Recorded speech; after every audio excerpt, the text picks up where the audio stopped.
हर हर महादेव। जय नीम करोली बाबा, जय श्री राम, जय बजरंगबली।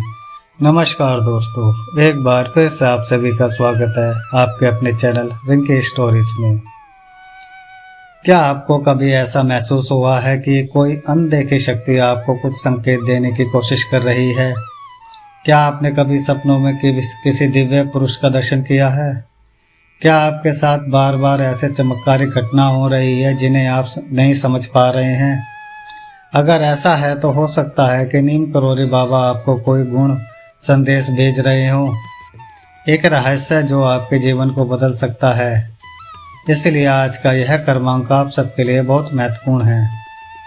यदि आपके मन में भी यह बात चल रही है, यह प्रश्न उठ रहा है कि आखिर महाराज जी के संकेत मुझे बार बार क्यों दिख रहे हैं, तो आज का यह कर्मांक आपके सबसे बड़े मन में चलने वाले प्रश्न का उत्तर हो सकता है। तो इसीलिए कर्मांक का श्रवण पूर्ण अवश्य करिएगा। आइए जानते हैं आज के इस दिव्य कर्मांक को। नीम करोली बाबा एक ऐसे संत जिनके चमत्कारों की कहानियां देश विदेश में फैली हुई हैं। कहा जाता है कि वह स्वयं हनुमान जी के अवतार थे।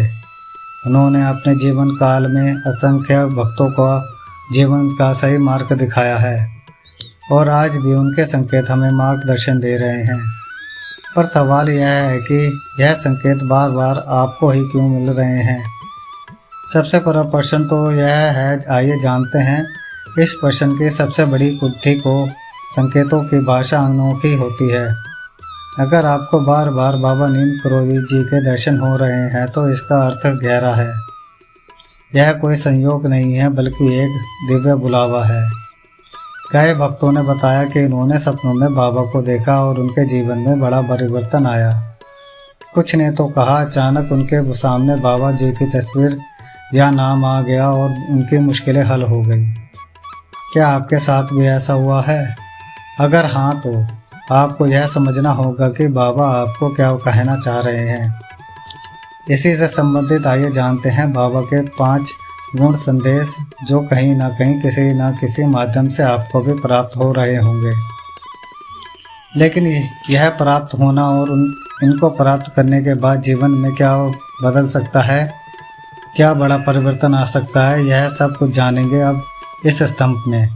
आइए जानते हैं पहला गुण, पहला संदेश। पहला संकेत है श्रद्धा और सर्व। बाबा कहते थे सर्व रखो और अच्छा होगा। अगर आपके जीवन में परेशानियों और बार बार परेशान बढ़ती जा रही हैं, यानी कि परेशानी आई उसका हल अभी नहीं मिला और पता लगा कि दूसरी परेशानी भी आ गई, कि कोई और बड़ी परेशानी मेरे जीवन में आ गई है, उसके बाद फिर से कोई ना कोई परेशानी आ गई है। कहने का आशय यह है कि परेशानियों के बाद परेशानियां आना, यह भी एक संकेत है। अब आप सोच रहे होंगे कि यह कैसा संकेत है जो मुझे परेशान कर रहा है। महाराज जी कहते हैं कि जब जीवन में परेशानियों के बाद परेशानियां आने लग जाएं तो समझ जाइए कि महाराज जी अपने अनन्य भक्त को धैर्य बनाए रखने के लिए अर्थात उसके धैर्य की परीक्षा ले रहे हैं। क्योंकि महाराज जी की शिक्षा स्तंभों में से एक शिक्षा का स्रोत यह भी है कि महाराज जी हमेशा कहते थे कि जो व्यक्ति धैर्यवान है उसके सामने बड़ी से बड़ी मुश्किल भी टिक नहीं सकती। तो यह था महाराज जी के संकेत, इसलिए भी दे रहे हैं आपका ध्यान आकर्षित करने के लिए। बार बार परेशानियां इसलिए दे रहे हैं ताकि उन परेशानियों से सीखकर आप सब की जो आपकी सबसे बड़ी शिक्षा है उसे अपनाना सीख जाएं, अर्थात धैर्य को अपनाएं की प्रवृत्ति सीखे। तो यह एक बहुत बड़ा संकेत है और सबसे बड़ी अच्छी बात यह है कि महाराज जी यह संकेत आपको दे रहे हैं ताकि महाराज जी आपको एक बहुत ही अद्भुत व्यक्ति बनाना चाहते हैं। आइए जानते हैं दूसरा वह गुण संदेश जो आपको मिलता है। वह है सेवा ही सच्चा धर्म है। अगर आपको बार बार बाबा के दर्शन हो रहे हैं तो हो सकता है कि यह संकेत हो कि आपको दूसरों की सेवा करनी है। जैसे कि बहुत से अनन्य भक्तों का एक प्रश्न हमारे पास आता है कि महाराज जी को हमने सपने में बहुत ही अद्भुत स्थिति में देखा था। कई भक्त बताते हैं महाराज जी सपने में दर्शन देके मुस्कुरा रहे थे। क्या नन्हे भक्त बताते हैं कि महाराज जी ने सपने में आकर मुझसे यह बात कही, तो किसी न किसी प्रकार से महाराज जी सपने में देखे जाते हैं। आपने नन्हे भक्तों के तो इसका अर्थ क्या है, यह कैसा संकेत है, आइए समझते हैं। यह संकेत हो सकता है कि महाराज जी से चाहते हों कि आपको दूसरों के लिए कार्य करने का परम आवश्यक है। बाबा ने कहा था कि सब में भगवान है, उनकी सेवा ही सच्चा भजन है। इसलिए महाराज जी आपको सपने में दर्शन देकर यह बात संकेतित रूप से बताने का प्रयास कर रहे हैं कि आपको दूसरों की सेवा करने में हाथ बटाना परम आवश्यक है। अब जानते हैं तीसरा संदेश। महाराज जी क्या कहते हैं। तीसरा संदेश है अहंकार का त्याग। बाबा ने कहा था मैं कुछ नहीं हूँ, सब हनुमान जी कर रहे हैं। यह संकेत है कि आपको महाराज जी अहंकार त्याग कर विनम्रता बनाए रखने के लिए कह रहे हैं। जैसे कई बार अनन्य भक्त के हृदय में किसी बड़े काम के होने के बाद किसी न किसी प्रकार का मद आ जाता है कि ये काम मैंने किया है, इस प्रकार का पूरा श्रेय मुझे जाना चाहिए, यह मेरी कार्यकुशलता से, मेरी बुद्धिमत्ता से हुआ है। जब इस प्रकार के भाव मन में आने लगते हैं तो महाराज जी सिखाते हैं कि आपको सेवा को ही सच्चा धर्म मानना चाहिए, ना कि अहंकार को बड़ा मानना चाहिए। क्योंकि बहुत से लोग यही कहते हैं कि एक कार्य मेरे द्वारा संपूर्ण हुआ, जबकि ऐसा नहीं है। आपके ऊपर ईश्वर की कृपा थी, तब जाकर आपके कर कमलों में से किसी काम से संपूर्ण होने को पाया जाता है। तो महाराज जी यही सिखाते हैं कि जीवन में से प्रवृत्ति अहंकार का त्याग पूरी तरह से करना चाहिए और विनम्रता को जीवन में प्राप्त करना चाहिए। आइए जानते हैं चौथे संदेश क्या है। चौथा संदेश है प्रेम और करुणा। बाबा हमेशा प्रेम को सर्वोपरि मानते थे। अगर आपको उनके संकेत मिल रहे हैं तो यह समय है कि आप अपने जीवन में प्रेम और करुणा को बढ़ाएं।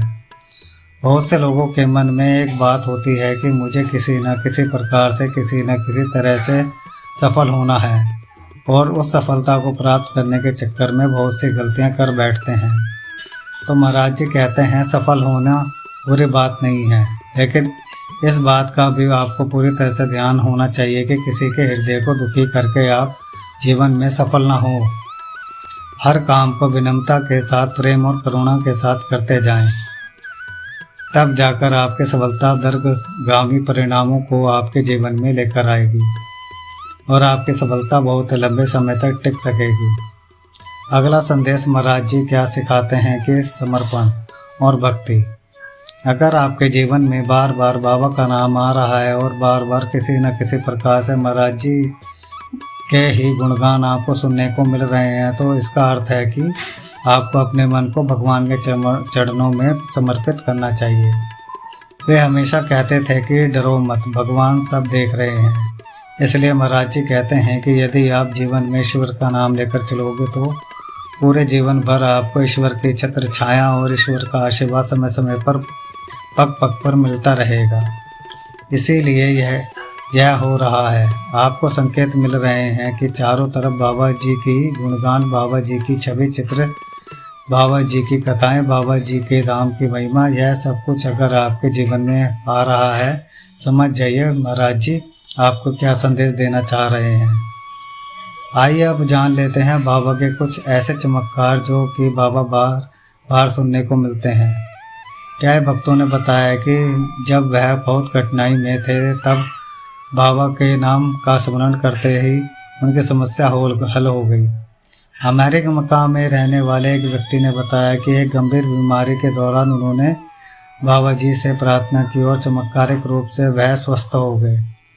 यहाँ तक कि उनके घर वालों को भी यह विश्वास नहीं हो पाया कि इतनी गंभीर बीमारी से वह इतनी शीघ्रता से कैसे उभर गया, पूर्णतः स्वस्थ हो गया। यह सब कुछ बाबा जी की महिमा थी, उनके नाम का चमत्कार था जो कि नन्हे भक्त बताते हैं।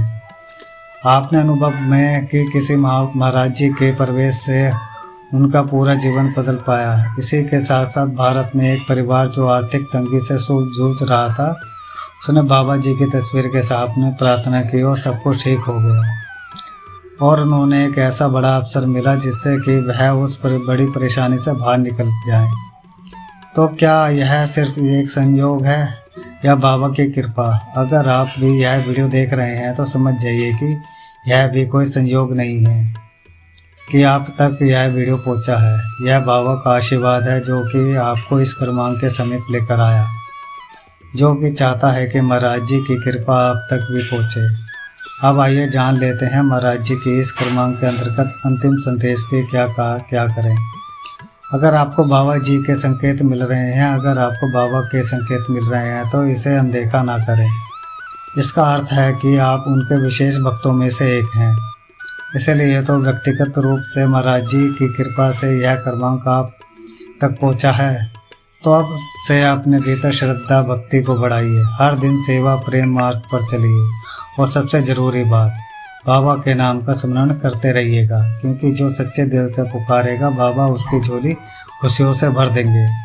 आशा करते हैं यह वीडियो देखने के बाद भी कोई ना कोई संकेत जरूर मिलेगा आपको। यह कोई संयोग नहीं बल्कि बाबा स्वयं आपको बुला रहे हैं। अब यह आप पर निर्भर करता है कि आप इस बुलावे को स्वीकार करेंगे या नज़रअंदाज करेंगे। आशा करते हैं क्रमांक आप सभी के लिए फलीभूत हो। और अब समय आ गया है विदाई लेने का, और विदाई लेने से पूर्ण समय है रोजाना की प्रार्थना का। और मैं यही प्रार्थना करना चाहूँगा कि महाराज जी सभी को समृद्धि और सद्बुद्धि की प्राप्ति कराएं। जो भक्तजन हमारे चैनल पर नए आए हैं वह हमारे चैनल को सब्सक्राइब करना ना भूलें और ज़्यादा से ज़्यादा लाइक करें, शेयर करें, कमेंट करें, जिससे कि बाबा का आशीर्वाद और सबको भी प्राप्त हो सके। धन्यवाद।